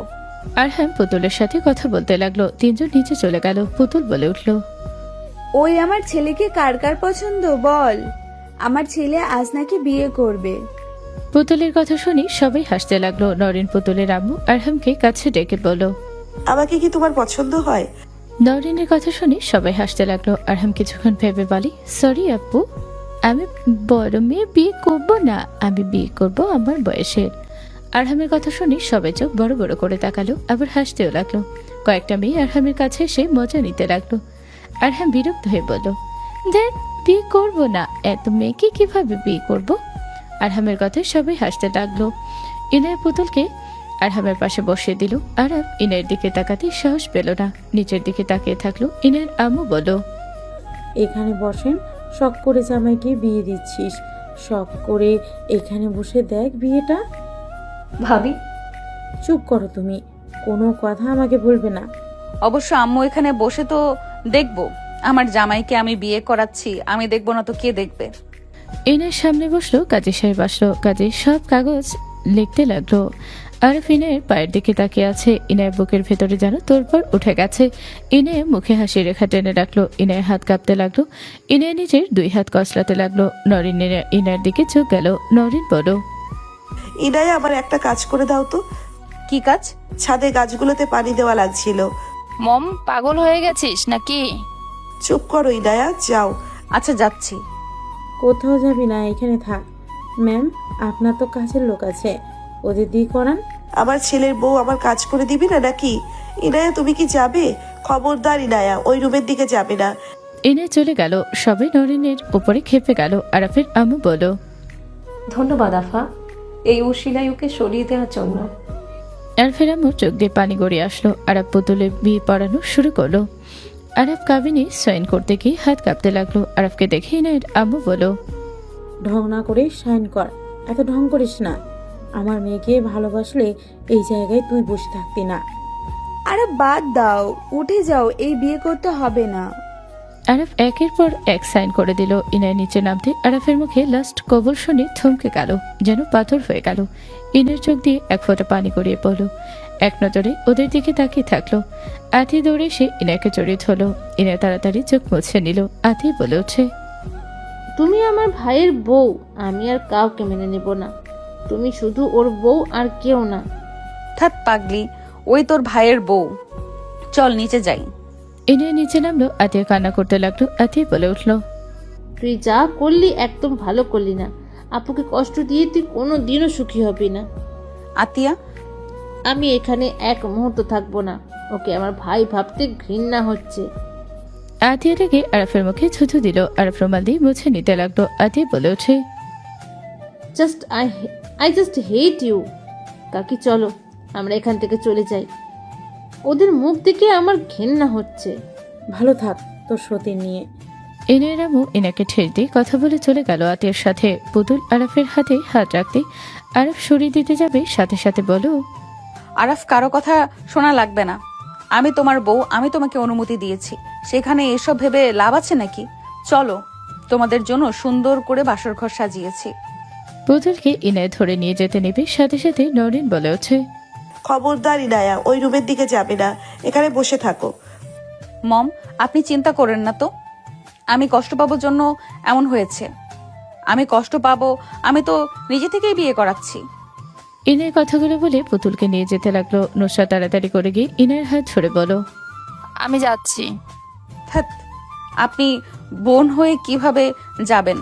আমি যাচ্ছি, বসেন, আড্ডা দেন। ইনায় পুতুলকে নিয়ে চলে গেল। পুতুলকে ইনায়ের রুমে দিয়ে গেল। পুতুলকে বসিয়ে দিয়ে বলো, বোন এভাবে বসে থাকো, আরাফকে আমি পাঠিয়ে দিতে বলে দিব।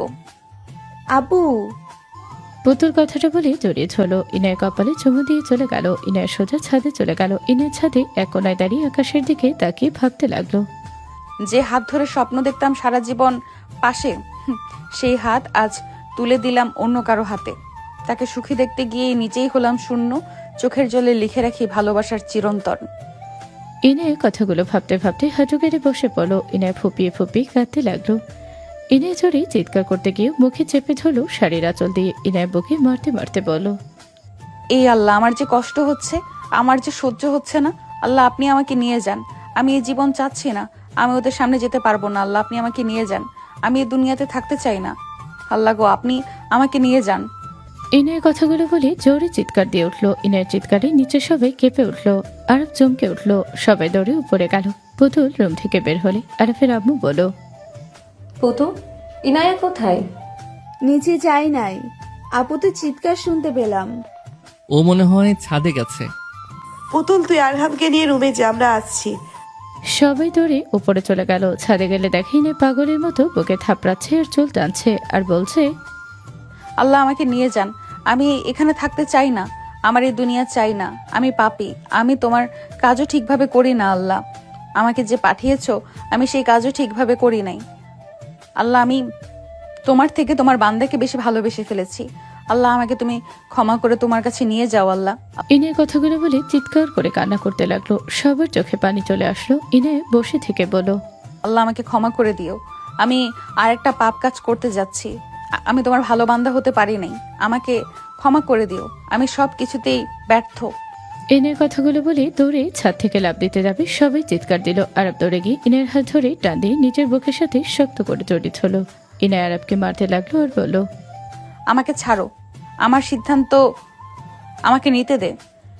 আরব ইনায়কে টেনে মাঝখানে নিয়ে এসে ইনায়ের পা শক্ত করে জড়িয়ে ধরে হামা করে কান্না করে বলতে লাগলো, ইনায়া, আমি বুঝতে পারি নাই তোমার মনের ভিতরে এত কষ্ট চেপে রাখছো।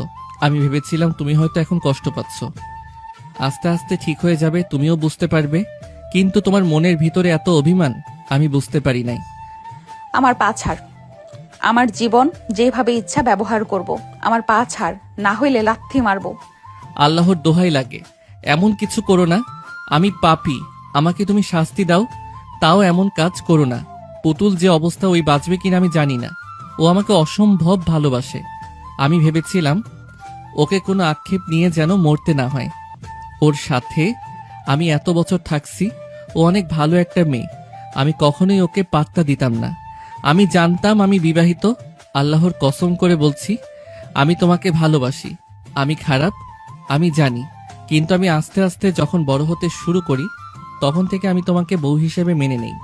আমি তোমাকে আগে থেকে ভালোবাসতাম, আমার তোমাকে আগে থেকে ভালো লাগতো। তোমার হাতে আমি কত মাইর খাইছি। আমি তোমাকে ভালোবাসা প্রকাশ করতে গিয়ে উল্টাপাল্টা করে ফেলতাম। আরব কথাগুলো বলে ইনায়ের পা জড়িয়ে ধরে কান্না করতে লাগলো বাচ্চাদের মতো। ইনায়ের ধাক্কা দিয়ে সরিয়ে দিয়ে ইনায় চলে গেল। আরব বলতে লাগলো, ইনায়া, আমাকে যত ইচ্ছা ঘৃণা করো, কিন্তু আমাদের তো একটা বাচ্চা আছে। ওর কথা ভেবে এমন কোনো কিছু করো না। আরহামের জন্য হইলেও তুমি নিজের ক্ষতি করো না। ওকে তোমাকে ছাড়া সামলানো সম্ভব না। ও তোমাকে ছাড়া কিছুই বোঝে না। হ্যাঁ, ঠিক বলছস। আমি এখন থেকে আমার সন্তান আর আমার আল্লাহর পথে চলবো। তুই আর কোনোদিন আমার খোঁজ করিস না। ইনায়ের কথাগুলো বলে নিচে চলে গেল। আরব ইনায়ের পেছন পেছন যেতে লাগলো। 8 বছর পর আরব ফোনে কথা বলছিল। হঠাৎ করে একটা ছেলে এসে বলল, আসসালামু আলাইকুম স্যার, ফুল নেবেন? স্যার, ম্যামকে গিফট করেন। আরব থাই গ্লাস নামাতে ছেলেটা চমকে উঠলো। আরব কিছু বলার আগে ছেলেটা চলে যেতে নিল। আরব বলে ওঠে, এই পিচ্ছি কি হইল? ফুল বিক্রি করবে না? আরফের কোনো কথা না শুনে ছেলেটা অন্যদের কাছে বিক্রি করার চেষ্টা করতে লাগলো। হুট করে ছেলেটার একটা বাইকের সাথে ধাক্কা লাগলে ছেলেটা ছিটকে পড়ে গেল। আরব গাড়ি থেকে নেমে দৌড়ে গেল। সাথে অনেক মানুষ জমা হয়ে গেল। আরব দৌড়ে গিয়ে ছেলেকে ধরে বলল, বাবু ঠিক আছো? ছেলেটা আরবকে ধাক্কা দিয়ে উঠে চলে যেতে লাগলো। ছেলেটার পা কিছুটা কেটে গেছে, রক্ত পড়ছে। ছেলেটা ঘোরাতে ঘোরাতে যেতে লাগলো। একজন এসে বলল, এই আরহাম, আন্টির অবস্থা ভালো না, হসপিটালে যা। আরহাম ডাক শুনে বুকের ভেতর কেঁপে উঠলো। আরব ছেলেটাকে বলল, এই ছেলে, আমাকে তুমি চেনো? আমার সাথে এত রাগ কেন দেখাচ্ছ? আজ তো প্রথম আমাদের দেখা হইল। আরফের কথা শুনে আরহাম কিছু না বলে চলে গেল। আরব গাড়িতে উঠে পড়ল। আরফের ফোন বেজে উঠলে আরব বলে ওঠে, খালামণি, আমি আসছি। তাড়াতাড়ি আসে, আমার এখানে ভর্তি হয়ে ভালো লাগছে না। মম কি পৌঁছে গেছে? আপা চলে এসেছে, রাখছি, তুই তাড়াতাড়ি আয়। আরব কলটা কেটে দিয়ে ড্রাইভারকে তাড়াতাড়ি যেতে বলল। আরব কয়েক মিনিট পর হসপিটালে চলে গেল। আরব কাউন্টারে গিয়ে নাম জিজ্ঞেস করতে দেখে পাশের ছেলেটা ডাক্তারকে বলছে, আমার কাছে এই টাকা আছে, দয়া করে আমাকে আর কিছুদিন সময় দেন, আমি টাকাগুলো হইলে আপনাকে দিয়ে দেব। দয়া করে এমন করবেন না, আমার এই দুনিয়াতে আমার আম্মা ছাড়া আর কেউ নেই। আরহাম ডাক্তারের পা ধরতে যাবে, সাথে সাথে ডাক্তার ধাক্কা দিয়ে বলে, যখন টাকা দিতে পারবি না তখন আসিস। যখন টাকা দিতে পারবি তখন আসিস। এখন তোর মাকে নিয়ে যা, কোনো চিকিৎসা চলবে না। এটা ফ্রিতে চিকিৎসা করার জায়গা না, সরকারি হসপিটালে নিয়ে যা। আরহাম কান্না করতে করতে বলো, ডাক্তার সাহেব, আমাকে আর 1 সপ্তাহ সময় দেন, আমি টাকাগুলো দিয়ে দেব, প্লিজ আর 1 সপ্তাহ সময় দেন। পা ধরতে যাবে, সাথে সাথে আরব এসে বলো, ডাক্তার, কি সমস্যা? ডাক্তার কিছু বলতে যাবে, সাথে সাথে আরহাম বলে ওঠে, কোনো সমস্যা না। আপনার সমস্যা কি? আমার পিছু কেন নিয়েছেন? তুমি আমার সাথে এমন ব্যবহার কেন করছো? তুমি কি আমাকে চেনো নাকি? আরহাম কিছু বলতে যাবে, সাথে সাথে কেবিন থেকে একজন বের হয়ে এসে বলো, আরহাম বাবু, বাসায় চলো, আমি এখন ঠিক আছি। ইনার কথা শুনে আরহাম আরব পিছনে তাকালো। আরহাম দৌড়ে গিয়ে ইনাকে ধরে বলো, মাম্মা, আমি তো ডাক্তারের সাথে কথা বলছি, তুমি বের কেন হয়েছো? আরহামের কথা শুনে ইনায় আরবকে দেখে থমকে গেল। আরব কাঁপা কাঁপা কণ্ঠে বলো, ইনায়া। মাম্মা, তুমি কেবিনে যাও, আমি ডাক্তারের সাথে কথা বলি। ইনায় কিছু বলার আগে আরব দৌড়ে গিয়ে ইনাকে জড়িয়ে ধরে কান্না করতে লাগলো। আরহামকে জড়িয়ে ধরতে যাবে, আরহাম সাথে সাথে ধাক্কা মেরে সরিয়ে দিয়ে বলো, একদম আমাকে স্পর্শ করবেন না, আমার মাম্মার গায়ে হাত দিলে হাত ভেঙে ফেলবো। আরহাম, আম্মু, কেবিনে যাও। ডাক্তার বলে ওঠে, এই ছেলে, তুই জানিস এই হসপিটালের মালিক উনি, ওনার সাথে এমনভাবে কথা বলার সাহস কোথায় পাস? আরব সাথে সাথে ডাক্তারকে থাপ্পড় মেরে বলো, ও আমার ছেলে, ভদ্রভাবে কথা বল। আরফের কথা শুনে সবাই চমকে উঠলো। নার্সরা বাকি ডাক্তাররা খোঁজ পেলে দৌড়ে এসেছে। আরহামের কাছে ক্ষমা চাইতে লাগলো। ইনায়কে নিয়ে চলে গেল। আরহাম রাগে বলল, মিস্টার আরাব, আপনার কোনো সাহায্য আমাদের লাগবে না, আপনি এই সব নাটক বাদ দেন। আমার মাম্মা, আমি তার চিকিৎসা করাবো, আপনার কোনো সাহায্য আমাদের দরকার নেই। আপনার জন্য আমার মাম্মার এই অবস্থা, আপনি সব কিছুর জন্য দায়ী। আরফ আরহামের গাল ধরে কান্না মাখা কণ্ঠে বলল, যত রাগ আমাকে দেখা বাপ, আমি সবকিছুর জন্য দায়ী। আমাকে যত পারস ঘৃণা কর, কিন্তু জিদ করিস না। জিদ কখনোই ভালো কিছু নিয়ে আসে না। আরহাম এক ঝটকায় সরিয়ে দিয়ে বলল, জ্ঞান আমাকে দেবেন না মিস্টার আরাব, আমাকে জ্ঞান দিতে একদম আসবেন না। আপনার মতো মানুষের নামগুলো শুনলে আমার ঘেন্না লাগে। আর সেখানে আপনার টাকায় আমার মাম্মাকে চিকিৎসা করাবো, কখনোই না। আমি এই হসপিটালে চিকিৎসাই করাবো না। আরহাম দৌড়ে যেতে লাগলো। আরাফও আরহামের পিছন পিছন যেতে লাগলো। আরহাম কার সাথে ধাক্কা খেলে আরহাম সাথে সাথে ধরে ফেল। নরিন চৌধুরীকে দেখে আরহাম সাথে সাথে দাঁড় করিয়ে দিল। আরাফকে দেখে নরিন বলে ওঠে, আরাব, কি হয়েছে? এই ছেলেটার পিছন পিছন দৌড়াচ্ছিস কেন? মম, ওই আরহাম আমার সন্তান। নরিন নুসরাত অবাক হয়ে গেল। ওরা যেতে লাগলো। আরহাম ইনাকে নিয়ে বের হতে ক্যাবিন থেকে সাথে সাথে আরাফ আরহামকে শক্ত করে জড়িয়ে ধরে বলো, আরহাম বাবু, প্লিজ শান্ত হ। দেখ, রাগ করে কোনো কিছু সমাধান হয় না। ইনায়া, তুমি এখানে? এত বছর কোথায় ছিলে তুমি? মম, আপু কেমন আছেন? ইনায়া, তোমার এই অবস্থা কেন? তোমার কি হয়েছে? তেমন কিছু না। মাম্মা, ওদের সাথে কথা বলবে না। ওদের সাথে কথা বলে আমি কিন্তু এখন থেকে চলে যাব। আর এই, আপনি ছাড়বেন নাকি কামড় মারমু? আমি ছাড়বো না। তোমার পা দিয়ে রক্ত পড়ছে, শান্ত হও। পায়ে রক্ত দেখলেন আর হৃদয়ে রক্তক্ষরণ হয়, সেগুলো দেখার তো কেউ নেই। আরহামের কথা শুনে আরব থমকে গেল। আরব বলে ওঠে, আই এম সরি। আপনার সরি, আপনি ধুয়ে পানি খান। আরহাম, বেয়াদবি বেশি হয়ে যাচ্ছে কিন্তু। উনি তোমার আব্বু হয় কিন্তু। মানি না, ওনাকে আমার আম্মু হিসাবে। আমার আম্মু আব্বু সব তুমি, আর কেউ না। কথা কম বলো। মম এখানে কিভাবে? পুতুলের আম্মু অসুস্থ হয়ে গেছে, এখানে ট্রু করতে এসেছিল। ওই অসুস্থ হওয়ার কারণে এখানে ভর্তি করা হয়েছে। ও আচ্ছা, কোথায় উনি? আর পুতুল কেমন আছে? ওইসব বাদ দে, তোমার কি হয়েছে? আর আরহাম ভাই, আমার রাগ করে থেকো না। তোমার আব্বু তোমাদের কথা ভেবে কত কষ্ট পায় জানো? আমাদের ভেবে কারো কষ্ট পাওয়ার কোনো কথা না, এইসব নাটক। আরহামের গালে থাপ্পড় মেরে বলো, বেয়াদব, উনি তোমার দাদিমা আর তুমি তার মুখের উপর কথা বলো? কি করলে? ওর রাগ হয়েছে বলবেই। আরহাম পাশে বেঞ্চিতে বসে হাত কসলাতে কসলাতে রাগে হাত পা নাড়াতে লাগলো। আরাফ আরহামকে পাশে বসলো। ইনায়া নরিন নুসরাতের সাথে চলে গেল। আরাফ ইশারা করলে নার্স ফার্স্ট এড বক্স আনলো। আরাফকে দিলে আরাফ আরহামের পা ধরে খুঁড়িয়ে নিজের পায়ের উপরে নিয়ে নিল। আরহাম রেগে বলল, পা ছাড়েন, আমার কিন্তু রাগ হচ্ছে। ব্যান্ডেজ করে দেই তারপর? আপনার বউয়ের কাছে যান, এখানে আমাদের সাথে দয়া করে এইসব নাটক করবেন না। সেই তো নাই, তাই তোমাদের সাথে নাটক করতে আসছি। আপনাকে ছেড়ে অন্য খোলার লগে কাছে গেলে ভালো কাজ করেছে। আমার মাম্মাকে ঠকানো শাস্তি পেয়েছেন। আরহামের কথা শুনে আরাফ ব্যান্ডেজ করে দিতে দিতে বলল, সেই নিশ্চয়ই ঘুমিয়ে আছে, সে আল্লাহর কাছে চলে গেছে। যেদিন তোমাকে নিয়ে তোমার মাম্মা আসে সেদিন সেই বিদায় নিয়েছে। সে তোমার নামে তার অর্ধেক সম্পত্তি দিয়ে গেছে। সে তোমাকে নিজের সন্তানের মতো ভালোবেসেছিল। আরহাম থমকে গেল। আরহাম চোখে পানি চলে আসলো। আরাফ ব্যান্ডেজ করা শেষ হয়ে বলল, তুমি এখনো ছোট, তোমাকে সবকিছু বলা যায় না। শুধু একটা কথা মাথায় রাখো, আমি তোমার আম্মুকে অনেক ভালোবাসি। তোমার আম্মু আমার ছোটবেলার ভালোবাসা। আর পুতুল আমার 7 বছরের পরিচিত একটা মুখ, যে ছিল আমার বেস্ট ফ্রেন্ডের মতো। আমার সকল বিপদে আপদে সেই পাশে থাকছে নিঃস্বার্থভাবে। তার একটা স্বপ্ন ছিল আমার বউ হবে। তাই লাস্ট সময়টা আমি তাকে বিয়ে করে যদি ভুল করে থাকি, তাহলে আমি ভুল করছি। আমি এমন ভুল বারবার করতে চাই।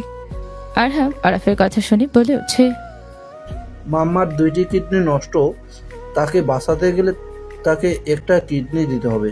আমি তো ছোট, আমি চাইলেও দিতে পারছি না। চিকিৎসা আর আল্লাহ তাআলা দয়া তাকে এত দূর, আমি বুঝতে পারছি না কি করব। ওকে তো আপনার জন্য মামার মুখে হাসি দেখি নেই বুঝ হওয়ার পর থেকে। তার প্রতিটা রাতের চোখের পানি আমাকে ভালো থাকতে দেয় না। আরহামকে বুকে জড়িয়ে নিলে আরহাম কান্না করে দিল। আর বলে ওঠে, চিন্তা করো না, আল্লাহ তাআলার কাছে দোয়া করো, সব ঠিক হয়ে যাবে। আচ্ছা থাকো, আমি ডাক্তারের কাছে যাই। 3 দিন পর আরাফের পাশে আরহাম বসে আছে। আরহাম আরাফের দিকে তাকিয়ে বলল, আমার তো সৌভাগ্য, আমার সন্তান আমাকে খাওয়াই দিতে চাচ্ছে। আরাফ, এখন কি অবস্থা? আমি ঠিক আছি। ইনায়ার কি অবস্থা? ও এখন ঠিক আছে, জ্ঞান ফিরেছে। 7 দিন পর রিলিজ দিবে। আরাফ ওর আম্মুর সাথে কথা বলতে লাগলো। 7 দিন পর আরাফ ইনায়ের পাশে বসলে ইনায়ের পাটা গুটিয়ে নিয়ে বলল, আমি খালা মনির থেকে সব শুনেছি। পুতুল বাসর রাতে মারা যাবে, কখনো কল্পনাও করতে পারি নাই। ওইসব বাদ দে, এখন কেমন লাগছে তোমার? ভালো, ধন্যবাদ আমাকে কিডনি দেওয়ার জন্য। তুমি কি আমার উপরে এখনো রাগ করে বা অভিমান করে আছো? না, আমার নিজের প্রতি গিল্টি ফিল হচ্ছে। আমি আসলে সেদিন মেনে নিতে পারছিলাম না। আমি ওইভাবে না চলে গেলে হয়তো পুতুল কখনো জানতোও না ওই আজ বেঁচে থাকতো। তোমার দোষ না, এখানে আমার দোষ। না, তোমার জায়গায় তুমি ঠিক ছিলে। আমি রাগের বশে ছেলেটাকে নিয়ে গিয়ে তার জীবনটা আমি নরক করে দিয়েছিলাম। ইনায়া, অতীতের কথা আমি আর তুলতে চাচ্ছি না। অতীত আমার ভালো লাগে না। অতীত শুধু কষ্ট দেয়। আরাফ কথা শুনি ইনায় চুপ হয়ে গেল। দুজন নীরবতা পালন করলো। হুট করে ইনায় বলে উঠল, তুমি আগের থেকে আরো বেশি সুদর্শন হয়ে গেছো। ইনের কথা শুনি আরাফ ইনায়ের দিকে তাকিয়ে ফিক করে হেসে বলল, এতক্ষণ পর তোমার মনে হইল এই কথা বলার? কি করব, কথা খুঁজে না পেলে কি করব? ইনের কথা শুনি আরাফ অনেকটা কাছে এগিয়ে গিয়ে বলল, ভালোবাসি বলে তো পড়ো। আরাফকে তো কাছে আসতে দেখে ইনে লজ্জায় বলল, আমার শরম লাগছে তোমাকে দেখে। আমি কেমন হয়ে গেছি আর তুমি কেমন? তুমি এখনো সুন্দর আছো। আমার চোখে সব থেকে সেরা সুন্দর, আমার প্রথম প্রেম, আমার প্রথম ভালোবাসা। আগের মতো লুচ্চা আছো দেখছি। কোন দিকে চোখ তোমার? ইনায়ের কথা শুনে আরাফ লজ্জা পেয়ে গিয়ে অন্যদিকে ঘুরে তাকিয়ে বলল, তুমি না চাইলে তাকাবো না। ইনায়ে আরাফের গলা ধরে ঘুরিয়ে বলল, আমারটা দেখবেন না তো কারটা দেখবেন শুনি? আমি আপনার বউ। তাহলে একটু ভালো করে দেখি। কথাটা বলে ইনায়ের ঠোঁটের উপরে ঝাঁপিয়ে পড়ল। সমাপ্ত।